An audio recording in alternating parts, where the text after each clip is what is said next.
My name is Sophie Mercer, I'm 21, and I had just finished my first year of university when my boyfriend, Liam, and I decided to move out together. We found a house in the outskirts of Elmwood, a quiet town where streets twisted gently through rows of old oaks and maples. It was everything we thought we wanted. 2 stories, a small garden in the back, a porch that caught the evening light just right. Perfect, almost too perfect. We had our cat, Luna, a sleek grey rescue with bright amber eyes. She followed us from apartment to apartment, always curious, always calm. Moving into the new house felt like a fresh start. But from the first day, I noticed the house to the right. It looked abandoned, the paint was peeling, the windows grimy, and the front gate sagged to one side. Whoever had started renovations had stopped halfway. Boards lying across windows, fences torn down and never replaced. The layout of the houses meant that our backyard was only separated from theirs by a crumbling wooden fence. For now, the fence was missing, leaving a strange open passage between our gardens. Behind their house, another property sat quietly, mostly hidden from view though. I caught glimpses of figures moving behind its darkened windows. Young men, I assumed. Sometimes they would cut through the abandoned backyard to get to the street, walking casually as if they owned the path. I tried to convince myself it was nothing. Maybe neighbors, maybe friends of the original owner. The first night Liam and I sat in our backyard. The air was cool, the scent of late spring flowers faint but sweet. Luna circled, our feet purring. I looked up at the houses behind us, just curious when I noticed a face. A man just staring at us, blank expression, shadowed by the darkness inside the room. Not curious, not friendly, just there. He didn't move, didn't blink, and then, after 30 minutes, we went inside, our conversation trailing off into silence. The next few days were normal, but I could feel it, that uneasy that crawls along your skin and sits in your chest. Then one evening, when we were back in the garden, talking quietly, enjoying the stars, we heard it. The creak of a wooden board being shifted. 3 men appeared where the fence should have been. Standing in our garden, they didn't knock, they didn't speak, they just stared. "Are you okay?" I asked, my voice too loud, too sharp. The youngest one, maybe 28 or 29, held a bag we couldn't see inside. He offered us something, washing tablets. Of all things, I made a joke, my laugh hollow, and they left. That should have been the end, but it wasn't. They began coming more often, walking through the abandoned garden, as if it belonged to them, staring, waiting. I started noticing patterns, their timing, their routes, how they watched for movement in our windows. Liam suggested I was overthinking it. I couldn't help it, I felt haunted. One day, while cleaning the front room, 2 police officers came. They lifted the fence into the abandoned garden, peered around, then left without a word. I told myself maybe they were just doing a routine check. But then the police came to the door days later. The house behind us was vacant. The men had been removed for antisocial behavior. Relief washed over me, but only for a moment, because the terror didn't stop. A few nights later, I was in the bath when I heard a loud crash outside. Rushing to find Liam, I caught him filming something at the spare bedroom window. A man we had never seen before had sprinted toward our house, tried the door, then disappeared into the garden. We called the police, but by the time they arrived, the man was gone. Then came the whistling, the tapping on the window. 2 a.m. to 15 a.m. Even with cameras, nothing recorded. Whoever it was knew how to be careful, how to slip in and out without leaving proof. The next morning, our Ring doorbell had been removed, the SD card gone. Someone had been inside while we weren't watching. The police advised locking everything, but there was no comfort in that. The whistling, banging, staring continued. One night, a man in a black mask stood outside, arms outstretched like a mockery of a crucifix, staring up at our bedroom window. We froze. He spoke, but we couldn't hear him. Then he walked away, only to stand across the street staring for 30 minutes. I started losing sleep. Every creak, every shadow became a threat. Our safe space had disappeared, and the police, they did little. Too little, I thought the nightmare had reached its peak, until strangers began speaking phrases only someone from my past would know. 3 months ago, I had ended a relationship with my ex.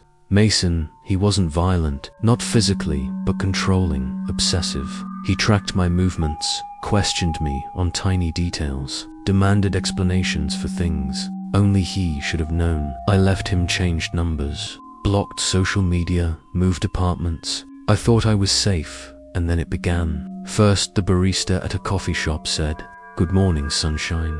Mason's nickname for me. I froze. Then a rideshare driver muttered phrases Mason had used. Then strangers in the grocery store, in the street, in my building, all repeating things only Mason had said. Different faces, same eyes, same knowing stare. I started questioning my sanity, until I learned Mason had been in rehab for 6 weeks, with no access to phones or the outside world. He wasn't doing this, at least not directly. Someone else was someone he had trained or instructed. A network perhaps mimicking his voice, his patterns, his obsession, projecting it onto me through strangers. I moved again, disappeared, dyed my hair, hid in crowds, but the paranoia didn't leave it, grew, because Mason didn't need to be physically present to haunt me. His influence was everywhere. Words whispered by strangers, looks that froze me in place. It was psychological, meticulous, invasive, a constant reminder that I could never truly escape him. I thought I had survived the worst, until the family trip.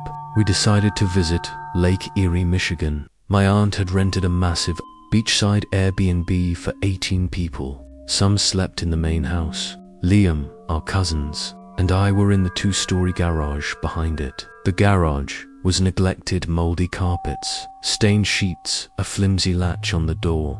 The air was thick and sour, the lights dim.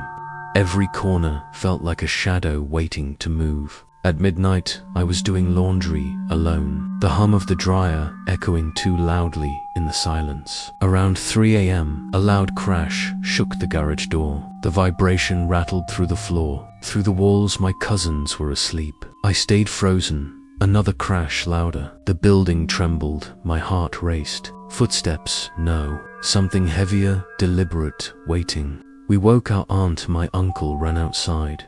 A man was standing behind the garage, not hiding, not running, watching. When called out to, he didn't flinch. He simply walked away. The leaves didn't crunch. The night swallowed him whole. 2 gesture cards were found the next day. One twisted and dark in the garage. One in the main house, mockery, taunting the so-called devil's hour. Every detail screamed danger. No footprints, no explanation, just fear left behind. We packed and left the next morning, but the sensation lingered. That feeling that someone or something was always watching, always waiting, and I knew deep down it wasn't over. We believed leaving that terror behind would be enough, but I couldn't shake the feeling that it had followed me. We believed leaving that terror behind would be enough, but fear doesn't respect distance. It doesn't care about state lines, new locks, or fresh paint. Fear lives in patterns, and once you start seeing them, you can never stop after the trip.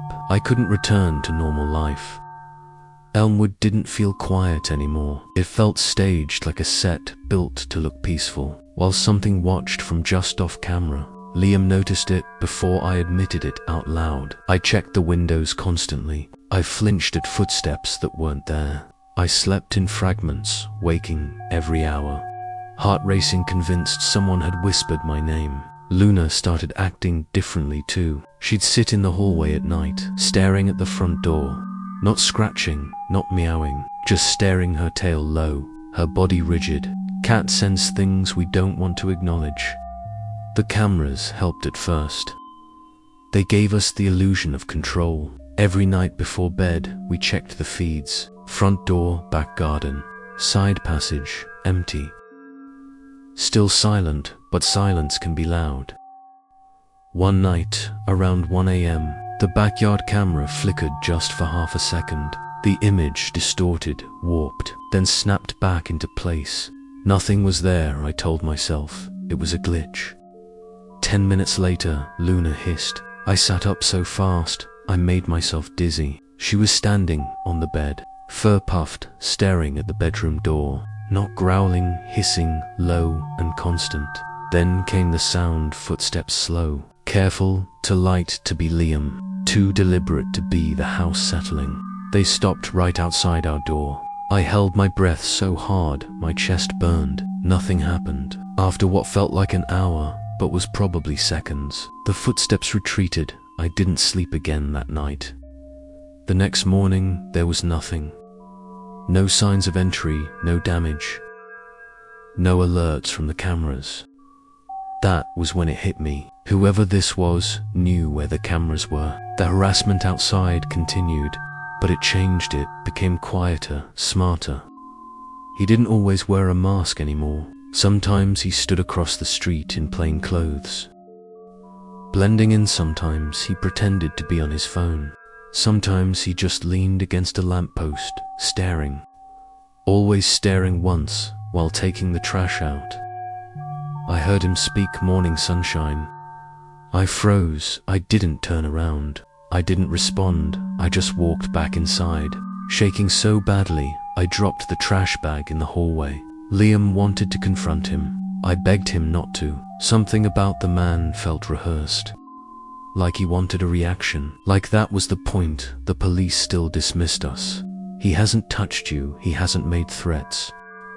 Standing on a public street isn't a crime. They told us to stop watching the cameras so much. Suggested anxiety counseling. I started to wonder if they were right. That thought terrified me more than the man outside. Then the notes began. The first one was on our windshield. A small piece of paper folded neatly under the wiper. It read, "You still check the windows before you sleep." I screamed right there in the driveway. The handwriting wasn't Mason's. I knew his writing. This was different. Careful, almost elegant. The next note appeared 2 days later. Taped to the back gate, "You always like the quiet. That's why this works." I stopped leaving the house alone. Liam adjusted his work schedule. We became shadows, moving only when necessary. But even together, I felt exposed. Like privacy itself had been stripped away. Then something happened that broke me. I was at the grocery store, middle of the day, bright lights, people everywhere. I felt safe. I was standing in the cereal aisle when a woman beside me reached for a box. She didn't look at me, didn't smile. She said softly, "You never finish the bowl when you're upset."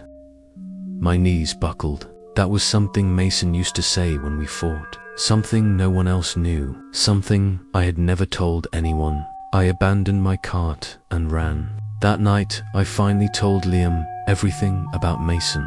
About the strangers, about the patterns, about the feeling that this wasn't one person, but many. A system, a game. He listened. He didn't interrupt when I finished.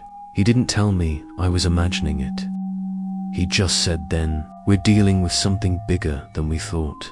That was when we decided to dig. I searched forums, obscure ones, places where people talked about psychological endurance, behavioral conditioning, non-contact influence. It took hours, days. Then I found it. A thread buried deep in a private forum, accessed through an invite-only link. The language made my skin crawl. Echo, harassment, distributed presence, identity persistence. People bragging not about hurting someone physically, but about never letting them feel alone. About becoming a voice that followed someone everywhere. One post stood out: "You don't need to watch them. You need to teach them to watch for you." The username wasn't Mason's, but the writing style was unmistakable. I felt sick. The final confirmation came a week later. We were in bed, scrolling through the camera feed like always. At 2 a.m., the motion alert went off. 2 figures entered the frame, both wearing masks, one holding something long and metallic. A crowbar. They didn't rush. They didn't panic. They walked slowly along the side of the house, shining flashlights into our windows, testing learning. One of them stopped directly beneath our bedroom window. He looked up even through the mask. I knew it was him. He raised his hand and waved. We called the police again. They arrived too late again. This time though, we had footage and still nothing changed. After they left, I sat on the floor and cried until my throat hurt. Why us? Why me? The answer came quietly, slipping into my thoughts like poison. Because I left, because I escaped, because someone decided.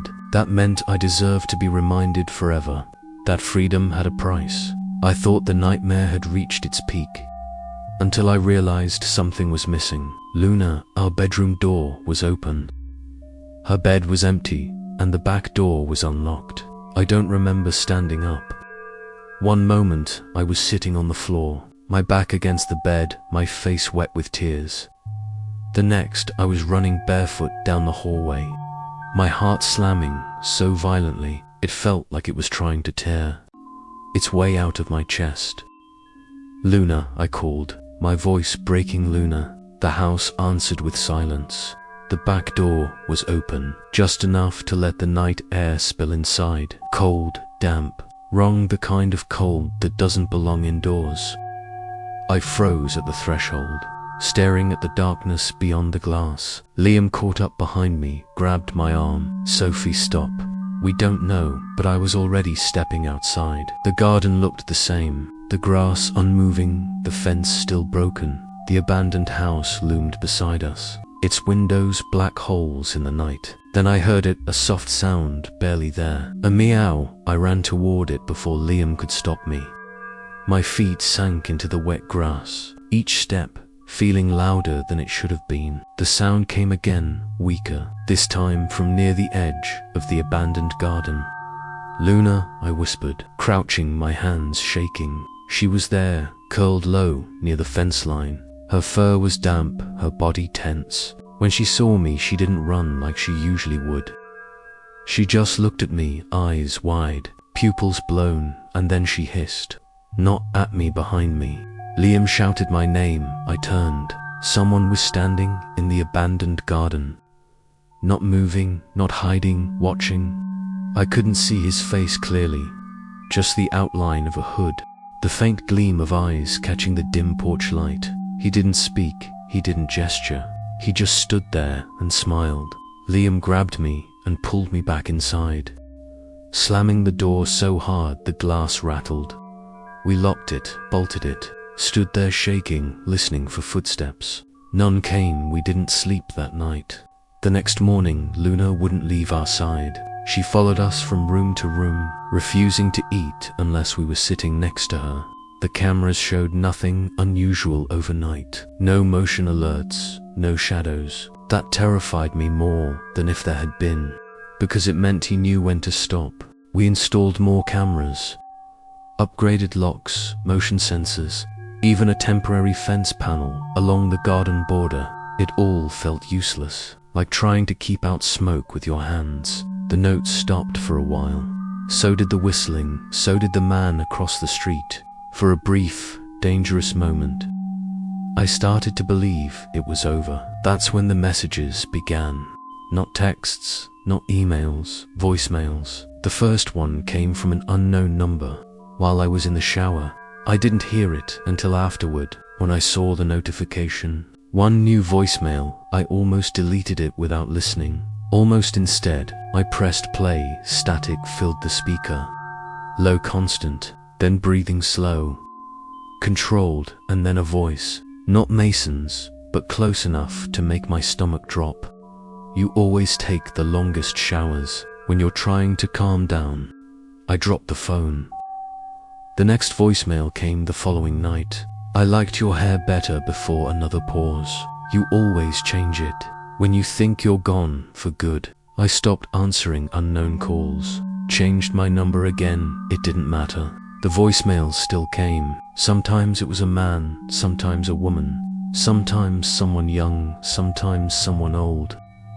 Different voices, same phrases, same intimate knowledge of me. It felt like pieces of Mason had been scattered into other people's mouths, like his presence had been broken down and distributed, stretched thin, but everywhere. I started to see them in crowds.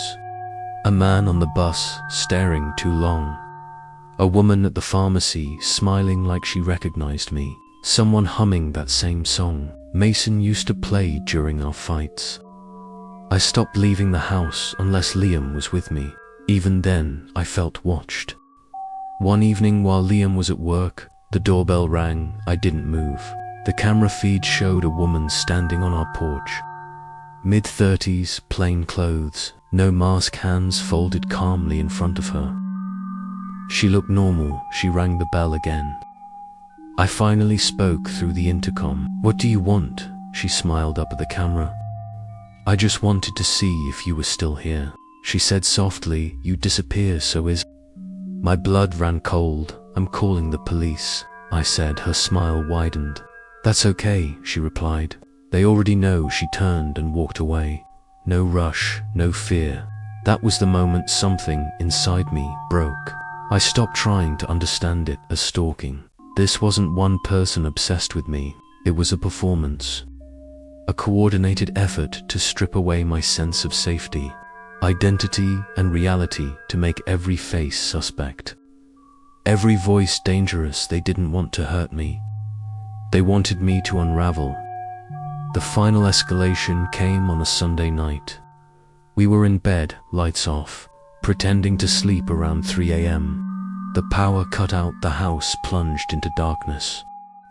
The cameras went offline. The silence that followed was unbearable. Then came the knock, 3 slow taps on the front door. Liam reached for his phone. No signal. The knock came again.